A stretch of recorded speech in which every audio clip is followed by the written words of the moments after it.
شفیق صاحب کا کراچی سے وہ پوچھتے ہیں قربانی کا جانور خریدنے کے بعد گھر لاتے ہوئے گاڑی کے اندر پچھلی ٹانگ زخمی ہو گئی ہے،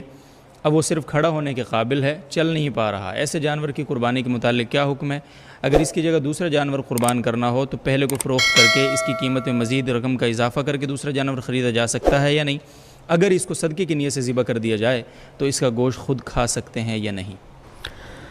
جانور لاتے ہوئے اگر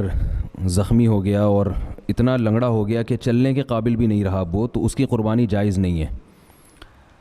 لہذا اب اختیار ہے کہ آپ چاہیں اس کو بیچ دیں، چاہیں اس کا گوشت صدقہ کر دیں۔ اگر صدقہ کرتے ہیں تو خود بھی کھا سکتے ہیں، پورا جانور بھی خود کھا سکتے ہیں، آپ پورا جانور کسی کو کھلا بھی سکتے ہیں، جیسے چاہیں کریں آپ، سب جائز ہے۔ البتہ بیچنے کی صورت میں اگر آپ نے اس جانور کو بیچ دیا تو نیا جانور جب آپ لیں گے تو آپ کو جو اس میں نفع ہوا ہے، یعنی جانور آپ یا تو اتنی ہی قیمت کا لیں جتنا میں آپ نے پہلا جانور بیچا ہے، اور اگر آپ اس سے کم قیمت پہ نیا جانور لیتے ہیں تو اضافی جو آپ کو نفع ہوا ہے وہ نفع آپ کو صدقہ کرنا پڑے گا۔ یہ جو میں نے حکم بیان کیا یہ مالدار آدمی کا ہے، یعنی اس آدمی کا حکم ہے جس پر قربانی واجب تھی، اور ایک غریب آدمی ہے جس پر قربانی واجب نہیں تھی،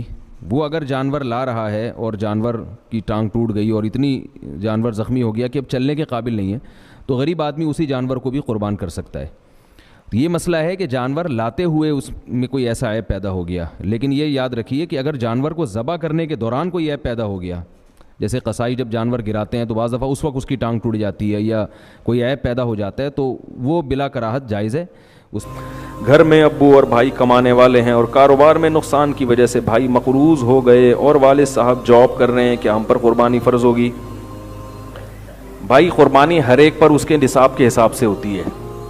ابا مالدار ہیں تو ابا پر ہے، آپ پر نہیں ہے، آپ مالدار ہیں تو آپ پر ہے، ابا پر نہیں ہے۔ تو آپ کی اگر اتنی ارننگ ہے کہ قربانی کے 3 دنوں میں 40-50 ہزار روپے آپ کے پاس ہوں اور آپ پر قرضہ بھی نہ ہو، گیس بجلی کا بل بھی نہ ہو، اور جو راشن ماہانہ آتا ہے، جیسے پہلی تاریخ کو یعنی فرض کریں کہ پہلی تاریخ ہے اور بقرعید آ گئی، 40 ہزار پڑے، لیکن ابھی راشن گھر کا آئے گا، تو بکرا لاؤ گے تو پھر راشن کون لے کر آئے گا؟ ٹھیک ہے نا؟ تو پھر وہ راشن کے پیسے بھی نہیں، جو بنیادی خرچے ہوتے ہیں وہ نکال کے 40 ہزار یعنی 52.5 تولہ چاندی تقریباً 40 ہزار کی اتنے بچ رہے ہیں، تو پھر قربانی واجب ہے، ورنہ واجب نہیں ہے۔